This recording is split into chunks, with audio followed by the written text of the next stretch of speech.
So guys, for the first step, you want to get into this screen. Now to get here, you want to turn off your computer from the power button and then turn it back on again. As soon as it turns on, you want to turn it off again and then turn it back on again. You want to repeat this 3 times. So, you want to turn off your computer from the power button and then turn it back on again. As soon as it turns on, you want to turn it off again and then turn it back on again. You want to repeat this 3 times, and then on the 4th time when you turn your computer on again, it will then take you into this screen. It's going to be saying that your PC did not start correctly. You want to click on Advanced Options. And then once you're on this, you want to click on Troubleshoot, Advanced Options, and then Command Prompt. If you do not see Command Prompt in this list, then you want to click on Save More Recovery Options. Then it should appear right here.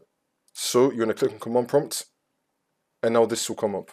And then once you're on this, you want to type in bootrec /fix mbr. Click on Enter. And now you're going to type in bootrec /fix boot. Click on Enter again. If it says access is denied, just ignore it. Now we're going to type in bootrec /scan os. Click on Enter again. Wait for this to load. And now once that's been done, we're now going to type in bootrec /rebuild BSOD. Click on Enter again. Wait for this to load. And then once that's been done, for the last one, we're now going to type in sfc /scan now, and I click on Enter. You now want to run this scan. Wait for this to load. I'm going to skip the video to when the scan will be fully completed. And then once that's been done, we're just going to close out of this. Now we're going to continue to Windows, and then the problem should be fixed.